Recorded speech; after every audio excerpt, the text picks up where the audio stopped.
What's up, everybody? Doing a quick special for you guys tonight. The Oscar nominations are coming out tomorrow, so we wanted to get on here, throw out some random predictions for every one of the categories, see if we know anything, see if Gold Derby knows anything, and just, kind of have a little fun.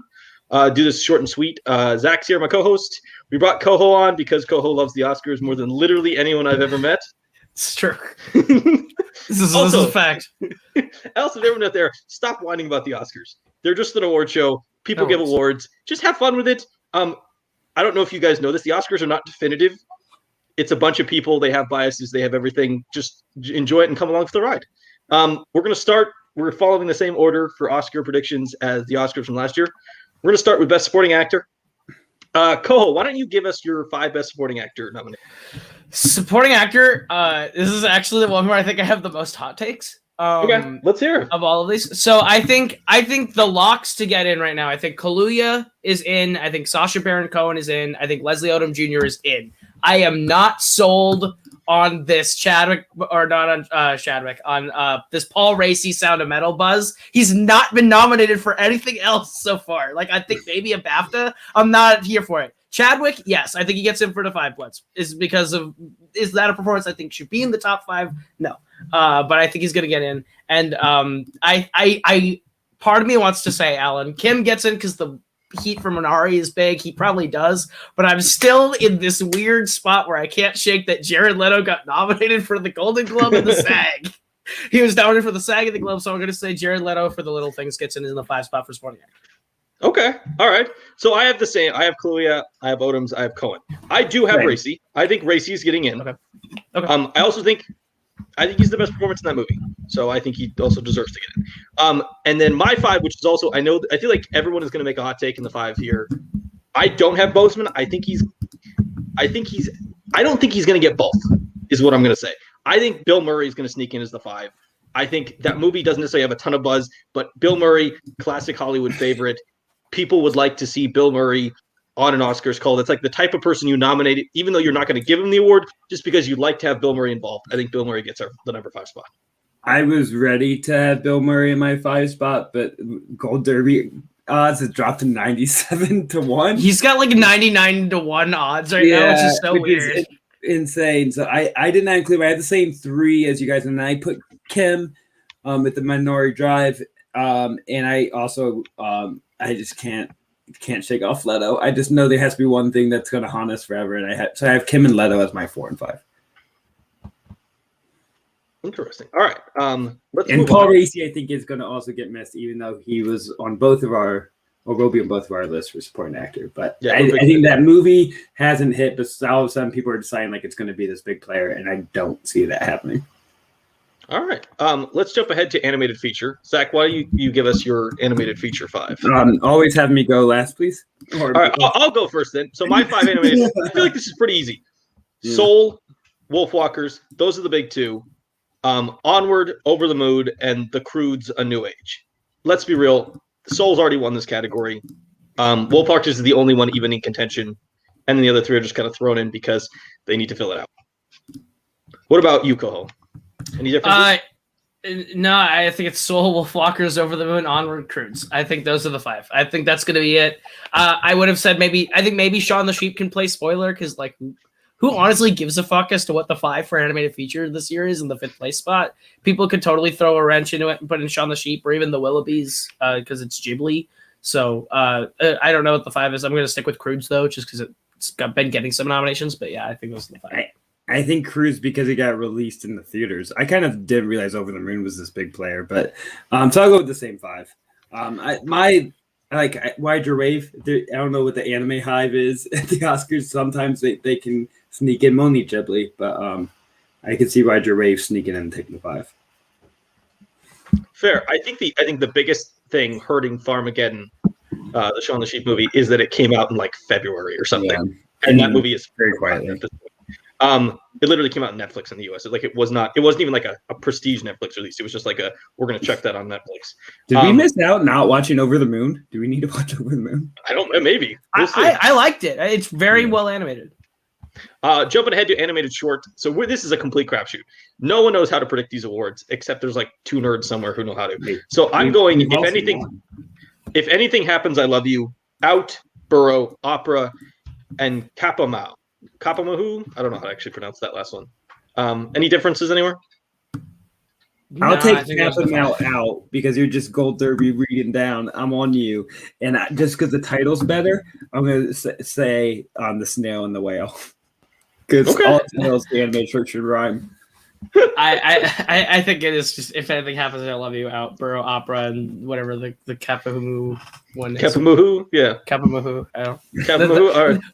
Who really knows what is in or out for short? Like, the only educated guess I can make is Out, I think, is Pixar. And If Anything Happens, I Love You. I saw the trailer for it on Netflix, and it looks good. So. Yeah, I should watch it. Yeah. It's always one has a whale and a snail. All right, let's jump ahead to the next one. Original screenplay. Koho, why don't you give us your 5? This is a category that I'm really not sure about because I had Soul in it at one point, and it's becoming less and less likely. But I think that Trial of the Chicago 7, Promising Young Woman, and Minari and Mank are all in. I think those are the 4 that are in locks. I'm going to say Sound of Metal gets in as the 5. I think Sound of Metal, it got the WGA. It's one of the more, it has this growing, it's late support. I don't know if it's enough to get in, but I think the late support on the back end for Sound of Metal is helping it. It's a secondary wave. I think it gets in for screenplay. Yeah, that's my 5 as well. I do agree with Sound of Metal. Just the Soul thing, I feel like that's the classic. It comes out, it's a big movie. And then over time, we revert to the mean, and we don't give screenplay nominations to animated films, and that's why Soul falls off the list. Zach, any differences? Yeah, I'm going to take out 2 movies because I think Mank is going to be more robust than we think.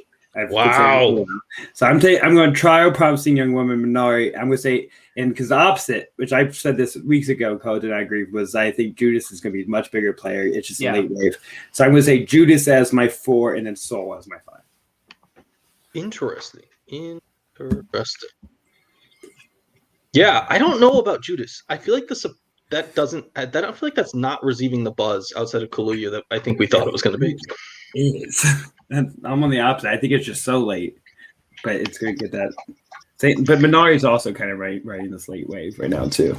Minari is probably the hottest movie right now.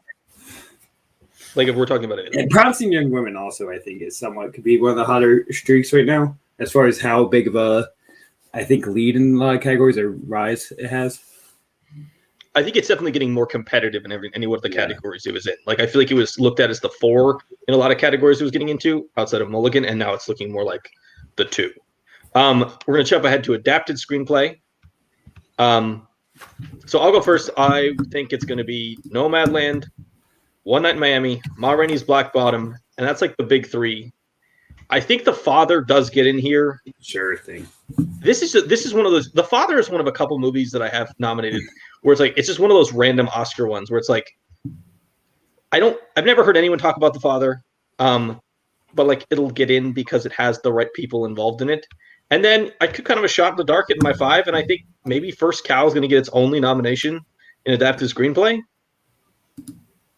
Any differences? It's definitely a long shot. I'm not going to argue that it is the most likely.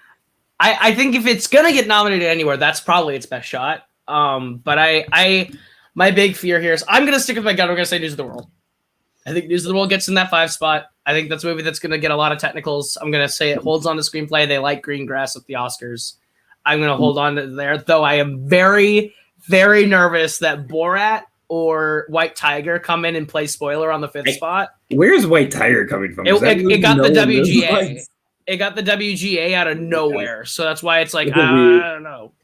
And it got a BAFTA, I think, also. Okay. I do think Borat is a legitimate spoiler. I'm going with Borat as my 5. So the same 4 from Nomadland, Miami, Ma Rainey, Father.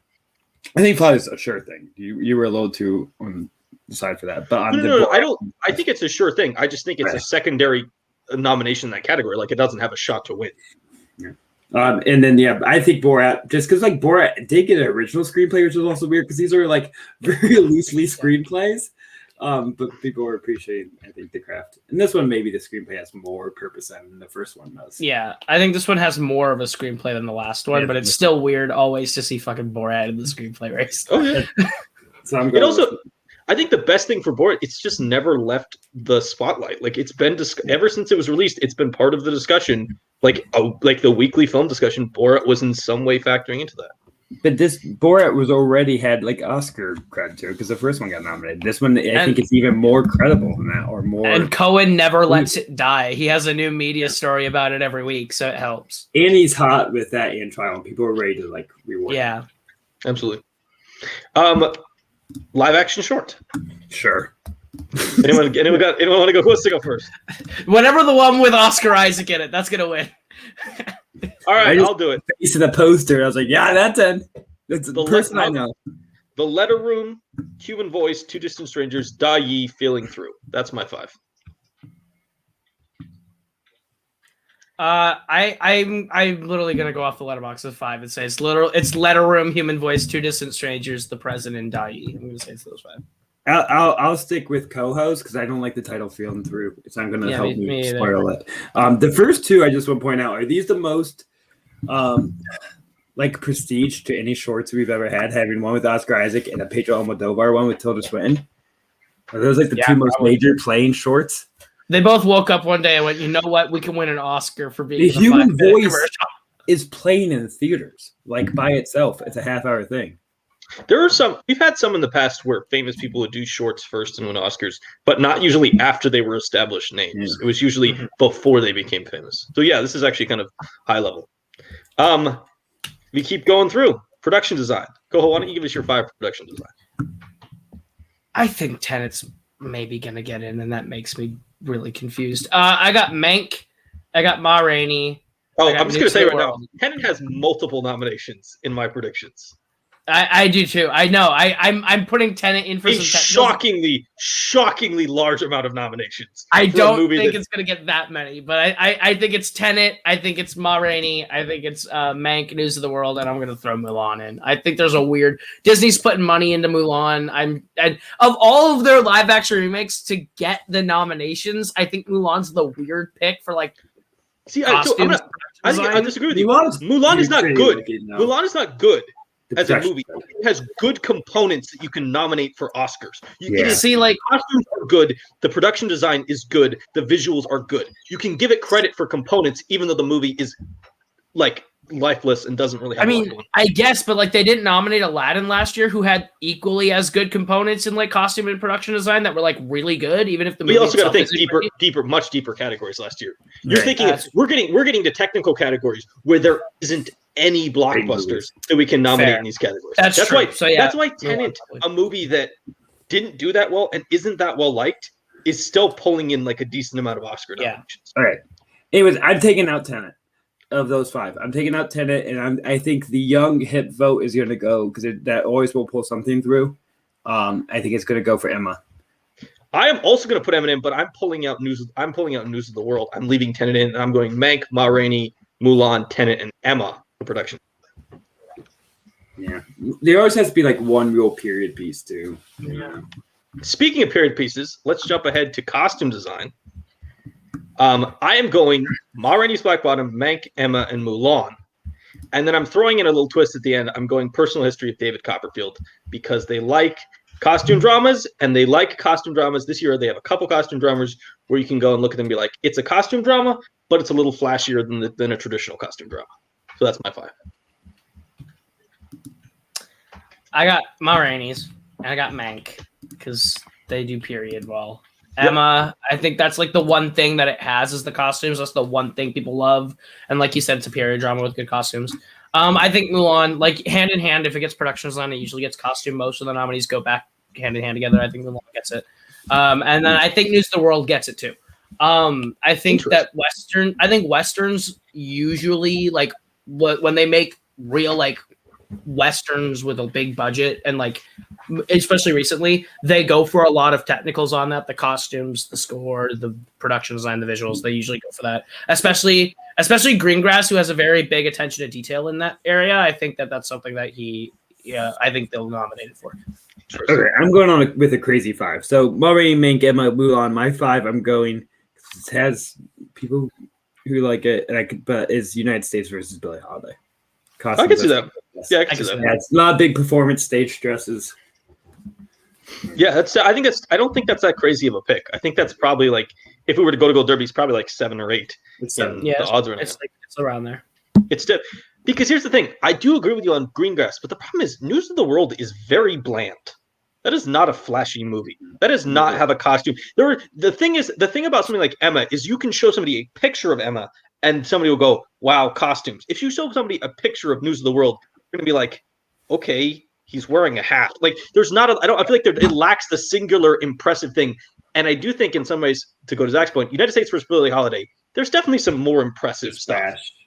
It's a little flashier. We are both pretty big News of the World fans. We are. Coming off hater, I think Gold Derby's expected to be a bigger player, so just putting in every possible thing it can be, but yeah, not what it really I think people are think it deserves. Fair. Jumping ahead, let's talk documentary feature. Koho, why don't you go first here? Documentary feature. What are the 5 that people are predicting? All right, I'll go then if you want to. Yeah, I'm not sure. Okay, I'm going Time, Collective, Welcome to Chechnya, Dick Johnson is Dead, Boy State.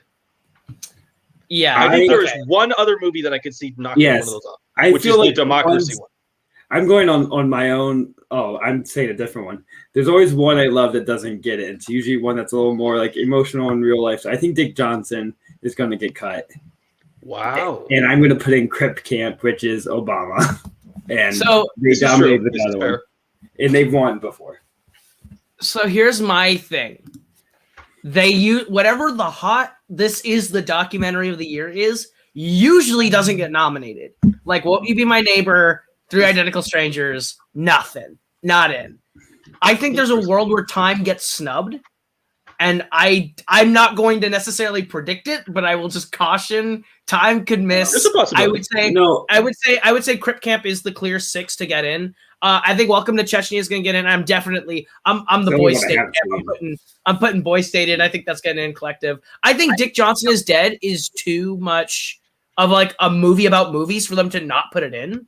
Like it's very much a like filmmaker with an emotional story about filmmaking, and I think that'll appeal to the other things. Netflix is also really good at getting multiple docs every year, so it would not surprise me if Netflix was able to pull off multiple docs in this category. I think Time in Crip Camp might be similar in that they have stories that are interesting, but they're not as relevant to today as something like Welcome to Chechnya or Boy State is. Okay, this is coming from a major Time hater. No. People are going to explode at you saying Time is not relevant to today. That's not what I'm saying. It is in the basic theme, but the story is looking backwards. It's not a story about. It is like secondarily a story about prison reform, but it is not directly a story about prison reform. I think that movie might actually do better. Movies with like almost like political issues tend to do well. I do think. I think Time is probably taking that spot. They're not going to take every spot. Chechnya and Collective. Oh, to be clear, I still have Time in the category. It probably is the front runner, but I think Koho is right to bring up that there is often a very large snub in this category that people do not see coming. I think Dick Johnson, I don't know if it'd be a large snub, but when Koho's words, I think it would be Boy State if it follows that trend of like a big. Conscience, one that's in the conscience and talked about. My big reason why I wouldn't say Boy State is because Boy State's barely in the category already. Yeah, like it's one that people have sort of forgotten about in the back half of the run. I think it's one that people who like it are passionate enough to put it in, but it's not the front runner. But I think that's the same as Beautiful Day and 3 Strangers was at that point. Like, knew that was going to be out. Like, Beautiful Day in the Neighborhood was the #1 documentary. Yeah, Won't You Be My Neighbor was like a blockbuster documentary, made a ton of money. People were talking about it all year. I think people just go like was the one in the back half. I can't vote for this because I know a masterpiece narrative feature is going to come out about Mr. Rogers and 2 years later. That's why they didn't vote for it. I don't think that's why. I think it's just weird. That's a weird choice. So, what are you guys official? So, Zach, you were saying your official prediction is Dick Johnson is out and Crip Camp is in. So that's the one you off my picks. So are you copying me? I'm gonna stick to the 5. I'm gonna stick with your 5. I'm gonna say it's Collective in Time in Chechnya and Boy State and Dick Johnson. But I'm gonna just keep putting the asterisk out there that I said it Time could miss and Crip Camp could get in, but that's not what I'm going to predict. Interesting. Next. All right, we're talking documentary short. A love song for Latasha, Colette, Hunger Ward, Abortion Helpline. This is Lisa, the Speed Cubers. That's my 5. Latasha, Colette, Hunger Ward, Abortion Helpline, do not split. So 5 is I think every place I look at for like odds, there's a clear 4, and then 5 is a little. I'll take Lucas's 5. I'll take Speed Cubers. People like Rubik's cubes, my friends. Yeah, good seeing. All right, let's skip past the categories we have less to say. Let's talk about Best Supporting Actress. Koho, why don't you give us your Best Supporting Actress picks? This is the category that I think is all wide open, and it's hard. Scares me it's to death. Really hard to pick. So here's the thing. Everyone says Jodie Foster. She won the Globe. She's making a run. I don't think she gets in. I'll just be honest. I don't think the Mauritanian gets a nomination. I don't think Jodie Foster gets in. I'm not sold on that. I think it's Ye Jung-yoon for sure. I think Olivia Colman's in for sure. I think those two are like back and forth for the front runner. I think Maria Baklova's story is too good to not nominate for them. How would they like plucked her out of obscurity and she's like the biggest star in this big movie. I'm gonna go Glenn Close and Amanda Seyfried as the 4 and the 5. I think Seyfried's lost a lot of steam. She used to be the front runner, but at the end of the day, she's playing old Hollywood starlet. They usually like that supporting. And Glenn Close is Glenn motherfucking Close. She gets nominated because she's Glenn Close. Who cares if it's Hillbilly Elegy? The movie sucked. No one liked it, but she was good in it and people liked her. She's playing crotchety old grandma. Give it to her. She's gonna get nominated. Okay, I agree with 4 of your picks. I don't have Glenn Close. I do have Jodie Foster. I do think the Mauritanian is getting 1 Oscar. I think Jodie Foster is the clear best chance for it to get nominated. I think there's something about this movie. This feels like the classic, really, really late contender that doesn't have a lot of buzz, but somehow gets at least a couple Oscar nominations. I also do think Siegfried is really in danger of falling off this list. Yeah. Like, that was a performance that at the beginning of the year was the number 1, and she's barely hanging on to number 5 right now. Like, I would not be surprised. I would not be surprised if she gets bumped for Close. Honestly, there just does not seem to be anybody buzz about the performance. And I watched Mank, and I don't really understand why she's in contention in the first place. Oh, that's crazy. Sure. That's a bad take. You talked me out of putting her in, though. I had her, so I'm taking out Seyfried and Close because I can't have Close things happen. I just can't. So you have Coleman, Yoon, and Bakalova, correct? I had those 3, yes, and I'm going to take Foster and Helena Zengel. Yeah, no, that's actually. I would not be surprised if Zengel knocks out Siegfried because Zengel's going up and Siegfried is going down. I would not be surprised if you do that. See, my thing is, I think Zengel's plateaued. I think her big thing was News of the World came out. The thing was a buzz. What really hurts her is she didn't win Best Young Actress. Or that like at the critics' choice. That's the award that like you win that. If you're the Child Performance of the Year, you win that. And Alan Kim won. So like, and that's really what I think Alan Kim's. They both can be nominated. But I mean, Kim is also in a what much, I'm saying is like, Kim is in a much tougher category though. True, but I also think Kim's stock is now way up after winning, and Zengel's was way down after losing. Talk shit. Tell this 10-year-old why she doesn't deserve to be nominated for Zengel. You don't talk. You don't speak. No, kidding. She's really good. I think she's great, but like I don't see her getting in.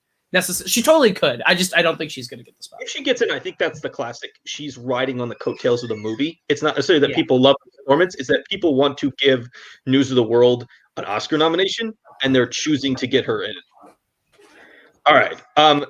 Let's do Best Sound, because remember, this is the year they pushed editing and mixing. They jammed it together. Thank God, because no one fucking understands the difference between editing and mixing. Yeah. And every year they try to explain it, and it doesn't make any sense. Koho, why don't you start? Give us your 5 for Best Sound. I think there's only like there's one real lock to like win this, and I think it's Sound of Metal. I think it's Sound of Metal. I think it's Mank. I think it's Soul. I think because people think that a movie's loud, that means it should get in for sound, and they nominate Tenet despite you not being able to hear fucking shit in Tenet. And then I also think it's News of the World. I think the 2 Tom Hanks movies are fighting it out in the 5th spot for Greyhound and News of the World, and I think News of the World was better received. So I think they're not allowed to be nominated for anything. It's the law of the land. Fair. So I have almost the same as you, except I have News of the World out, Ma Rainey's Black Bottom in. And I'm going to go. And also, I agree with you. I think Tenet arguably does not have great sound because you do have trouble understanding dialogue at times. But also, like, Christopher Nolan has made a career out of making movies where you have trouble understanding dialogue and then somehow getting nominations for his sound with literally every single movie. Purposeful, and some people are going to, like, get the purpose. And I don't know.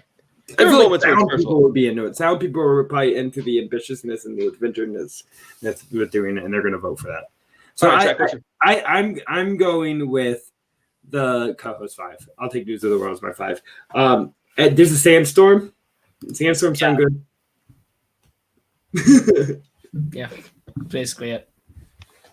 All right, moving on. Cinematography. I'll go first. Oh, that's good. I've got Nomadland, Mank, News of the World, Tenet, and Minari. Yeah, I don't. No, go ahead. I think Nomadland and Mank locks to get in. One's black and white old Hollywood, and one's landscape shots. They love those. I am very excited at the prospect of News of the World getting in because Darius Wolski deserves a fucking Oscar nomination at this point. The Pirates movies look great. He's a great cinematographer. He's deserved this forever, so I'm excited that he's probably going to get in. I think with cinematographers, you see the same names get nominated a lot. Hoytvan Hoytema is one of them, and he shot Tenet. I think Tenet's going to get in. I think that Nolan movies typically are like, oh, they look great, they sound great, which is not true. And then they nominate it anyway. And I think Judas and the Black Messiah has risen a lot, especially in this category. So I say Judas and the Black Messiah slides in there in this category as well. Right. I'm going Nomadland, Make News of the World, Tenet, and I think this is the one place and only place they give a nomination to Da 5 Bloods. That could happen. Interesting. All right, yeah. I can definitely see editing. I don't know where it is on that. I definitely think you're right. That's actually a good place to give the 5 Bloods a nomination because it does have some stuff with the way that they shoot the different timelines and how they look different when they're shooting ratios and stuff. Yeah, they're definitely doing some stuff. Let's jump ahead to film editing. Okay. Koho, why don't you do your 5 for film editing? Yeah, I think Trial's gonna win this, and it's not close. Weird take. I think it's Trial. I think. Well, I agree. I just don't think that it's very good in that movie. But I mean Sorkin. Sorkin always got nominated too.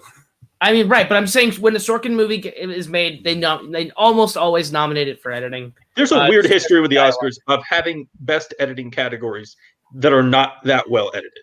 They're just like they do flashy things. Or they do stuff that you can see the editing, not necessarily. Sometimes the best edited movies are the movies you literally cannot tell that they're edited. Like you don't see the editing.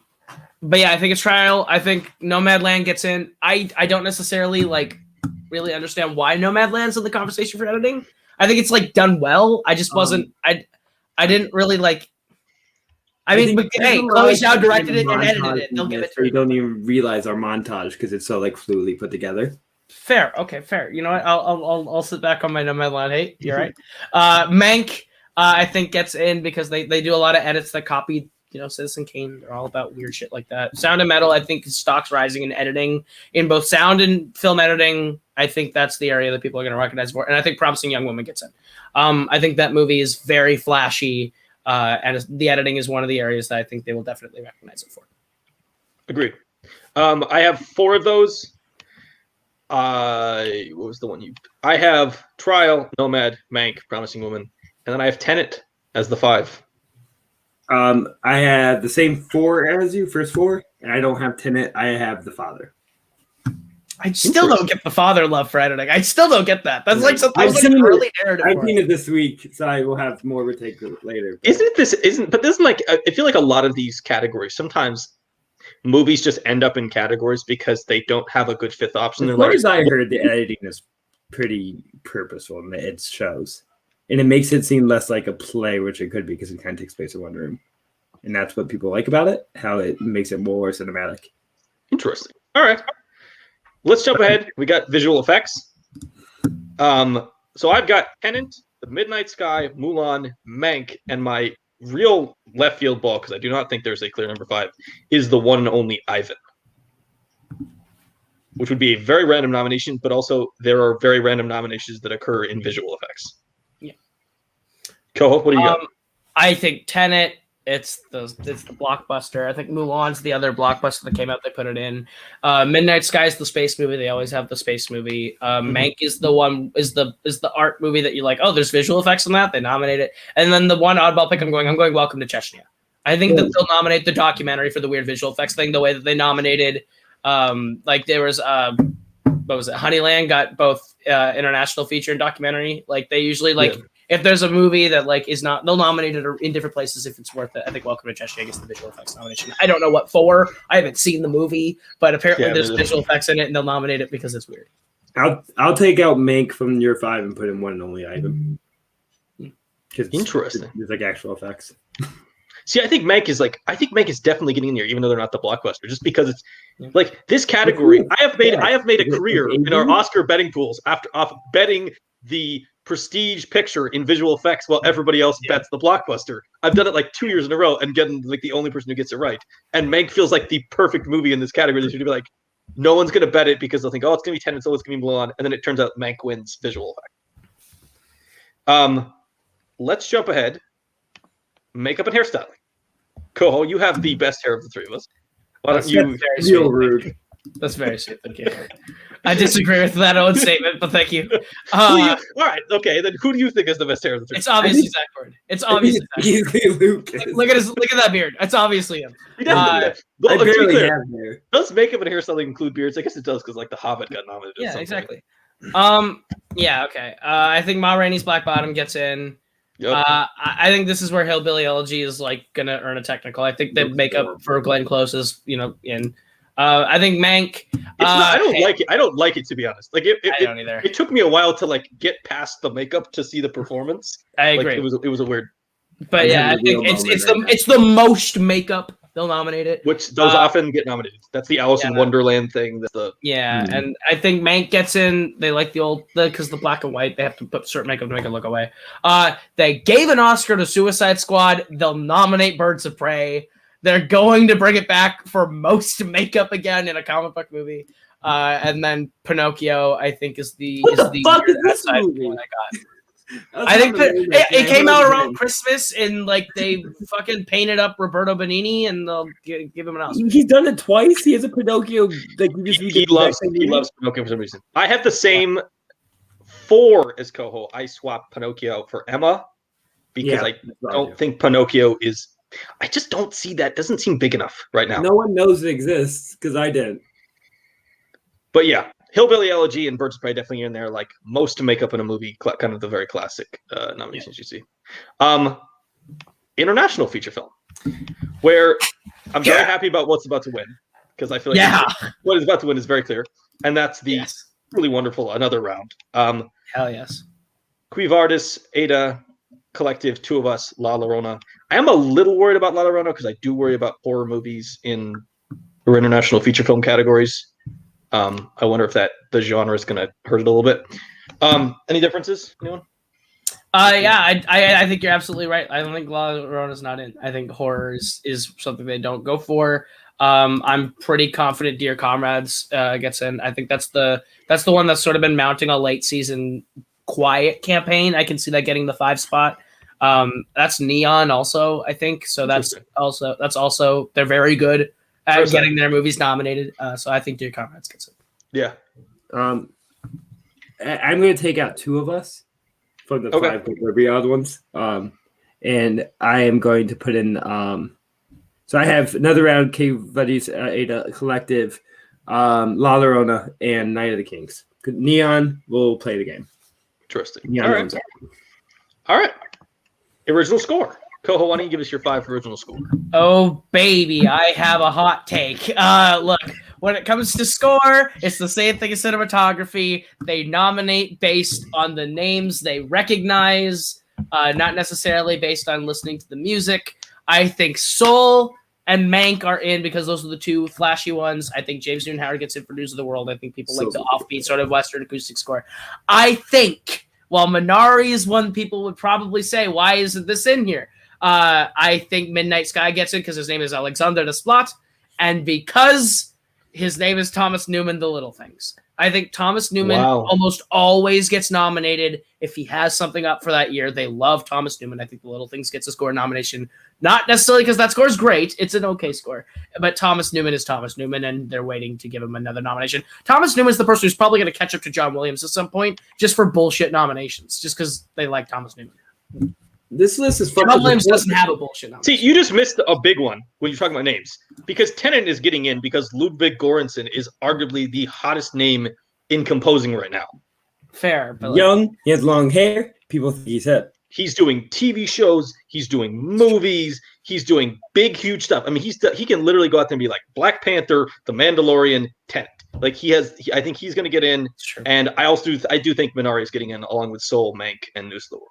That's the 5 I'm going to take. But this is already fucked because the shortlist is fucked. It doesn't have No Man Land, doesn't have First Cow. It's all bullshit. I'm very unhappy that they did not put The Way Back in this category. Yeah, because I think The Way Back is a score that rules.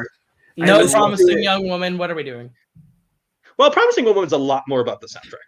That's true. But also they incorporated Toxic into their score. Give it to him. Also, very importantly, no Wendy, which is a abominable situation. Kill me. Original song. Speak Now.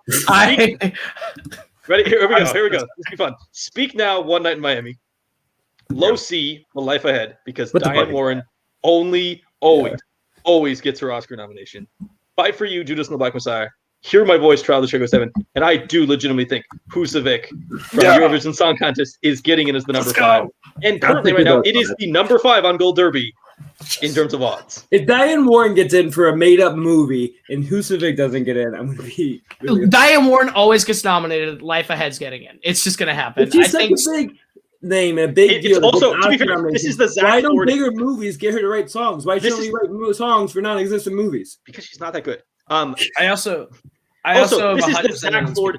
This is the thing that Zack hates the most, which is this song is the end credits. Yes. This is not even in the movie. This literally, like, the movie ends, this song starts playing. Oh, is this the What's Her Face movie? Sophia Loren one? Yeah, that I saw. I think Leslie Odom Jr. is going to win an Oscar this year, and it's not for acting; it's for songwriting. I think Speak Now is the song that people like. I think that's going to win.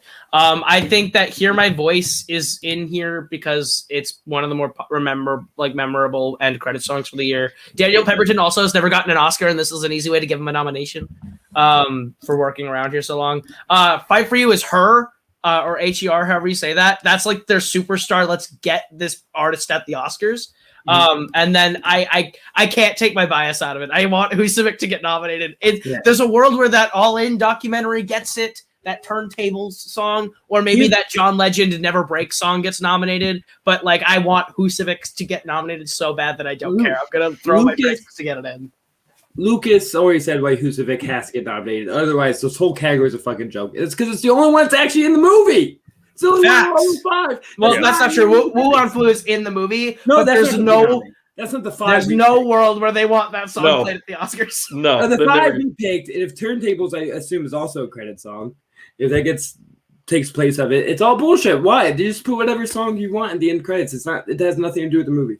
That song was lovely over people's names. There is a name so much more fucking exciting. No one even stays for the credits. One of the real problems with the original song category at the Oscars is that it is often just based on who the person who created it is and how famous they are, and completely. That's why every year, if you go to this category, look at the history of this. The Grammys.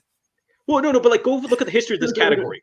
Every year, there is at least one movie you've never heard of, but Lady Gaga did a song for it. Like, it happens to see you beat freaking Furious 7. Let's never forget this. You've never heard of half these movies. Like, you can go back. This is the category that has the most nothing movies in it, but they get them because they just have a famous person do it.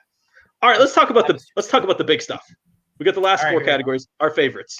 Best director. I'm going to make Koho go first because I know he does. Here's a little personal therapy. We'll let you talk it out while you're getting through it. Here's the thing. This is the only category I don't have predictions for because this is the one that I literally can't call because I know there's going to be a snub because there are 6 directors who are all really good that should be in here. And I think Sorkin's getting nominated. I think we have to suck it up. Sorkin's getting a director nomination. Does not deserve it, but yes, I do think he is getting that. I think Zhao is getting nominated and winning. I think she's done. It's done. I think this category is basically locked up. It's a bizarre category that has a clear winner, but does not have a clear category, which you feel like very rarely happens. Very rarely happens. I think Emerald Fennell is almost a lock to be nominated for Promising Young Woman at this point. I think it's flashy. She's gotten a lot of the nominations everywhere. She got the DGA. And she's the big new thing. She's the bright, she's the hot new thing. Everyone loves Promising Young Woman. They love Emerald Fennell. She's getting all the work. They're going to nominate her. The one now where I'm sitting here going, which is it? Is I think it's either Lee Isaac Chung or Fincher that gets in. Minari is very, very, very, very, very popular, on the rise. Fincher is the old reliable. I'm going to say it's Lee Isaac Chung and Regina King.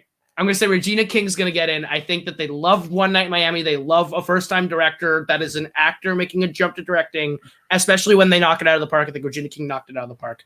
I think Fincher gets the snub. I think everyone talked about Fincher all year. This is going to be the weird, we don't like Mank as much as you think we do snub. No Fincher. Can I make a bet? This is going to be like a terrible take, but I think that the reason King will not get in is because they're not going to nominate 3 women in the category. And they have Chloe Zhao and Edward Fennell. Like, King is clearly the 3rd most popular woman director that they have to choose from. And I don't think they're going to pick her over David Fincher, the guy who made the movie about Hollywood. All right. Go ahead, Zack. I'm going a different route. Because I think not only the Zhao, Fennell, King, 3 women, but Zhao, Fennell, and Chung, 3 like younger, hipper movies that are going to get the young vote are all fighting for it. So I think Emerald Fennell gets out. I'm putting in Sorkin and King. That's crazy because I think Fennell is almost. I think you are underrating how old the Oscar still is, and they're going to vote for. They're going to vote for Sorkin and Fincher. If the Oscars were still old people old, that think they're cooler, the liberal old people are going to be Regina King. They're going to put her in. Interesting.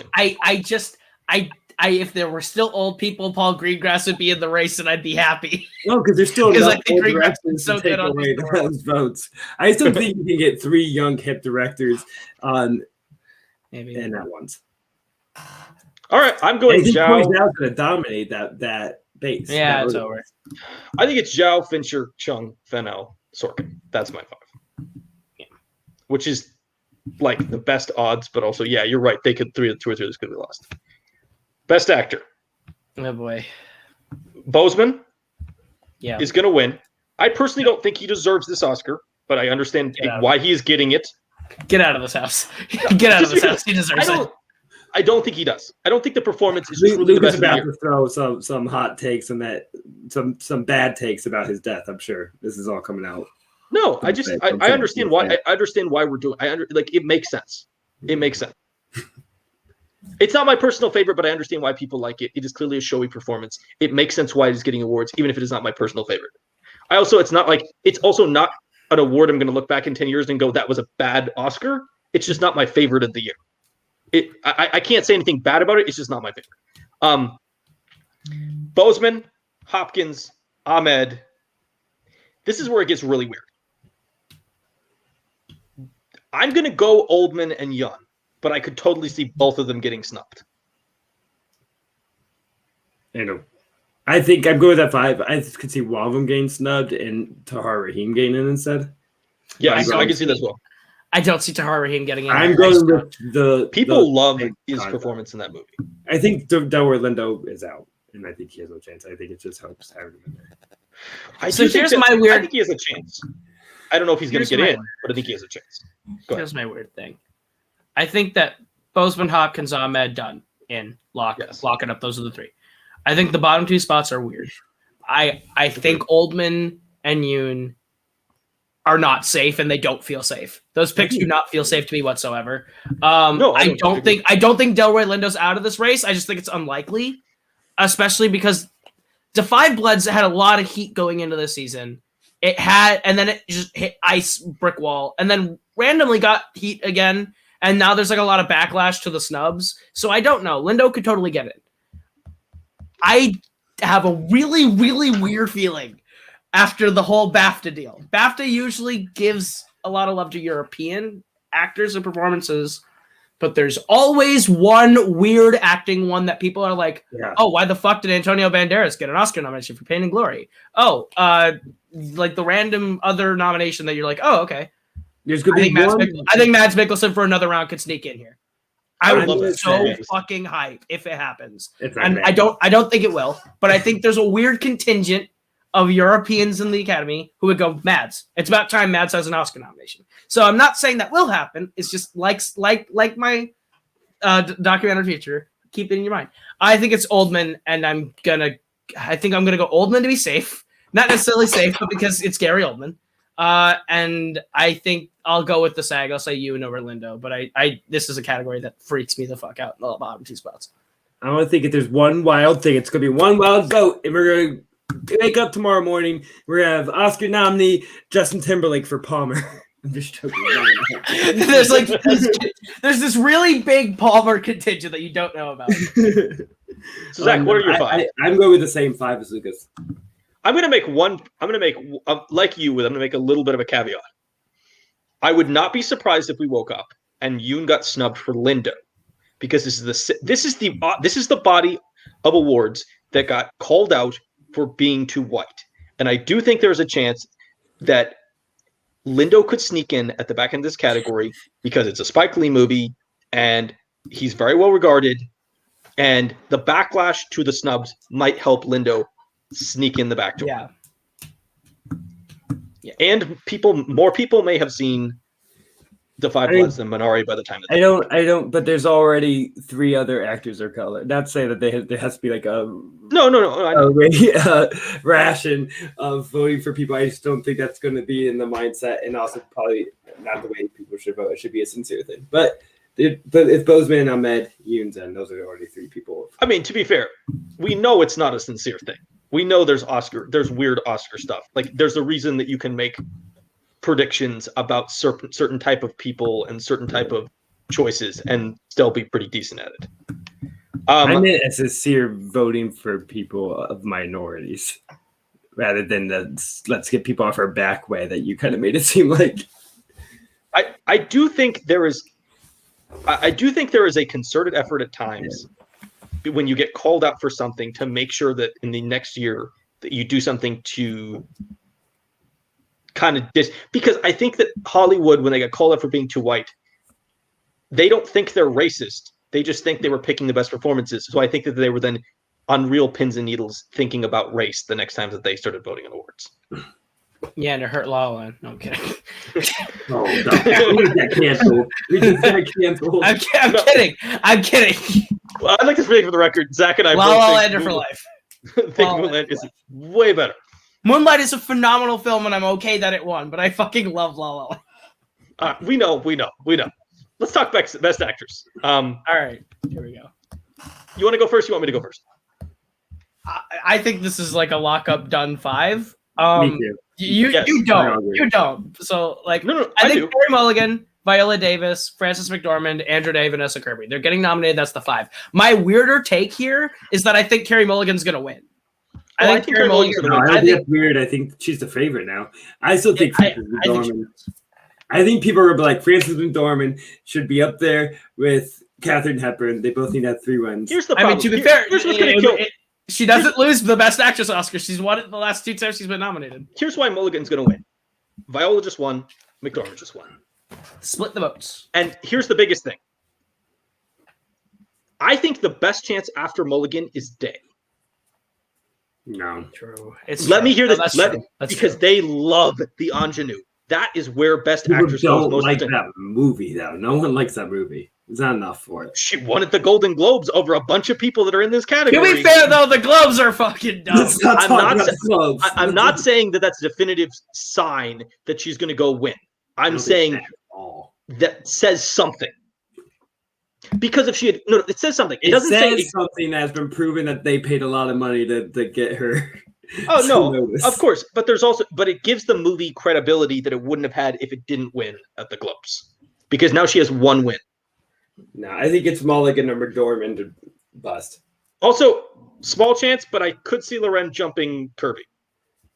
Yeah, it's weird that Kirby has been deemed like a for sure thing. But that's another one that no one's really liked that movie. It's not even that she's a for sure thing. This is a weak category. Look at these. Look at the top 10. Look at movies after Kirby. These are not nominations that you're then impressed by. You're seeing the best performance of the year is down there. No one even ever talked about it. Jessie Buckley, poor girl, poor woman. Sorry. But look at the people. Look at the people in the top 10. Bad. Let's calm down. Look at people in the top 10. Sophia Loren, Zendaya, Amy Adams, and Hillbilly Elegy. That's the next three outside of the top 5.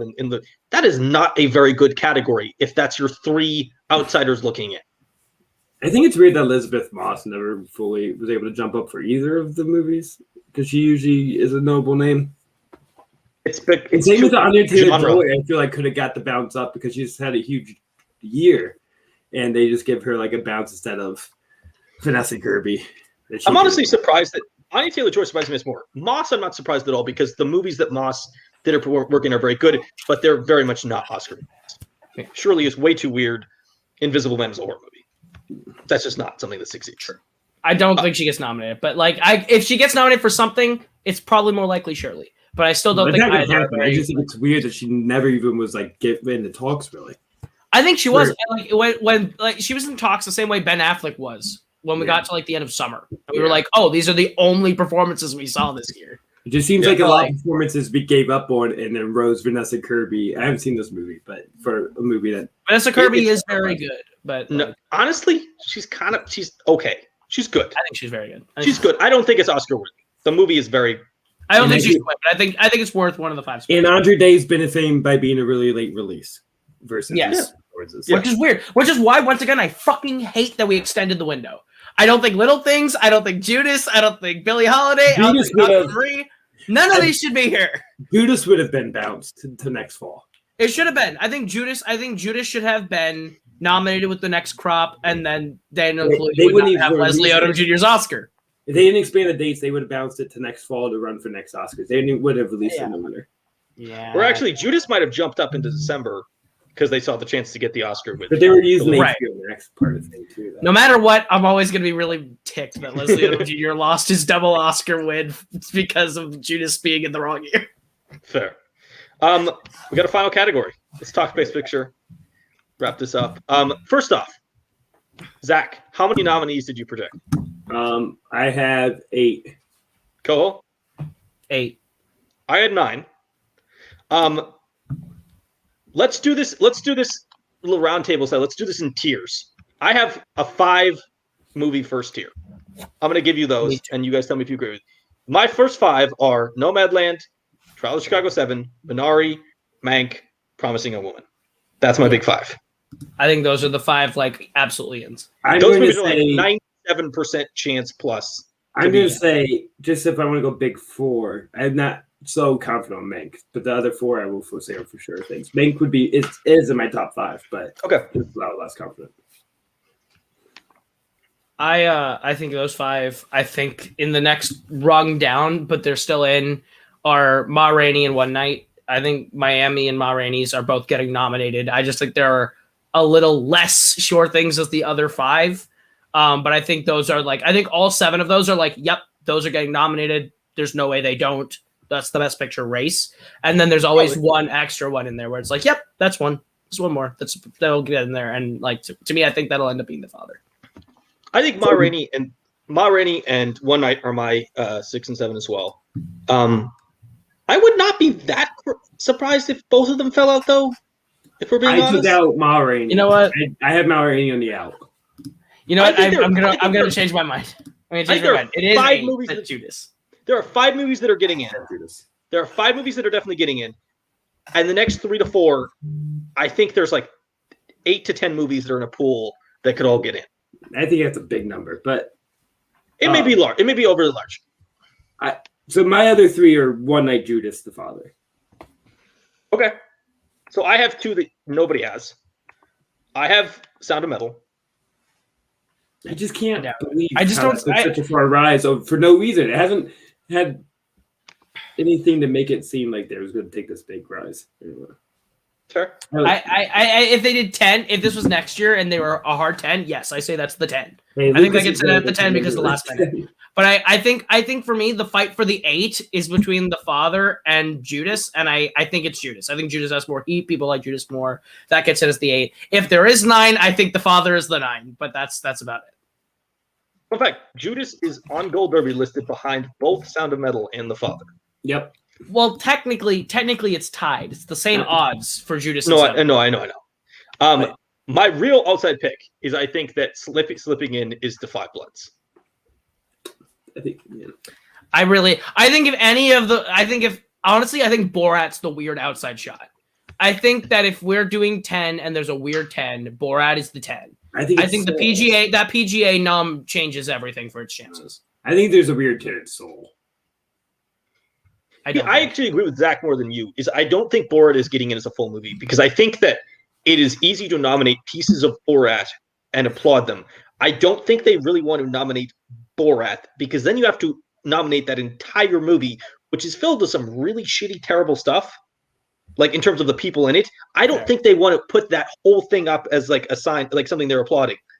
That's why I think they're more likely to do The Five Bloods or Judas or Soul or something else. Like I just feel like there are other movies that they'd much rather like. I think there's also more of a narrative to Borat that we're not really talking about. There is. The movie was made during the pandemic. It was a very dangerous production, both for COVID and for actual attacks on Sacha Baron Cohen and Maria Bakalova. I think that's a movie and that's something that the producers applaud, that they were able to successfully make a movie under a lot of pressure and stress that turned out pretty okay and did have a massive cultural impact on release and changed a lot of events that were happening. Like it had a major significant impact. And I think that's why the Producers Guild nominated it. And I think that could be the story it runs with to get a picture nomination. I don't think it will, but I think if I'm going to call one outside wild card to get in, it's Borat.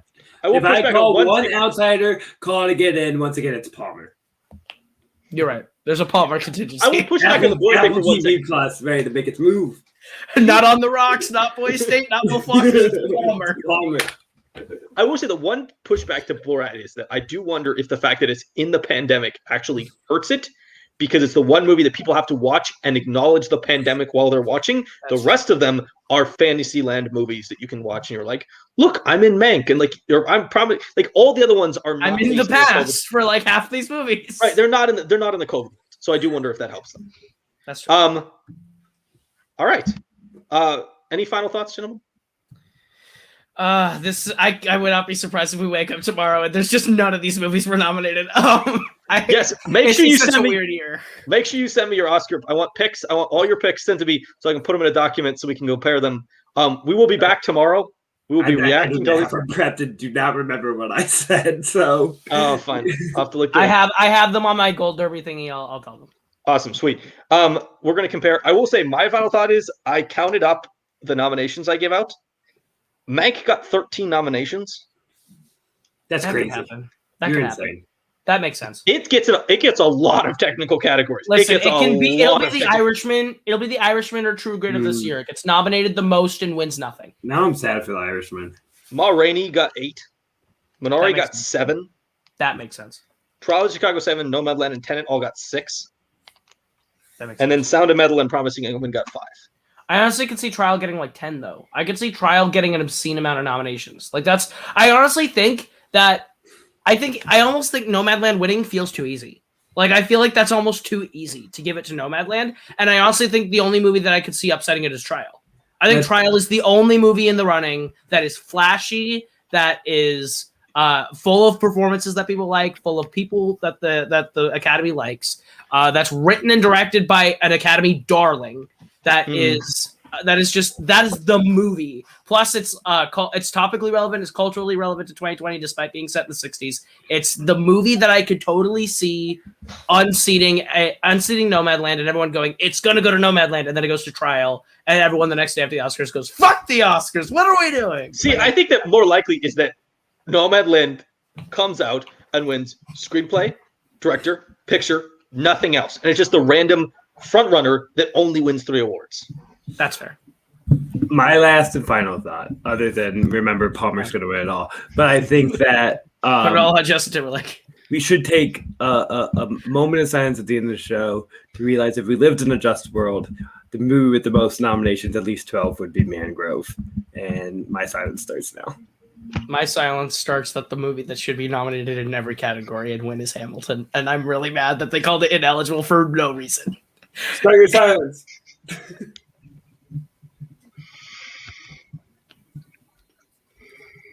Justice for Steve McQueen. That's the end of the silence. All right, folks. Where's Lynn's Oscar? Give Lynn his Oscar. Thank you, Koho, for coming on. We will see you back here tomorrow when we react to these nominations. We will probably be banging our head against the wall because they will do something ridiculous and insane. James Corden gets a nomination for Best Actor for The Prom, and just to be clear, I almost gave Prom a nomination somewhere because I do think it is going to sneak in somewhere because it is the movie that is good. Or we're gonna come in, wake up morning. There's gonna be 7 nominations for music. Oh God, please not! All right, I thought you were saying Song had 7 nominations for no reason. The Terrible Sia movie. All right, wonderful. We will be back tomorrow, reacting to all this. Thank you for joining us. Koho will be back tomorrow. We will have fun then. Yeah, we'll see you then. Peace out, folks.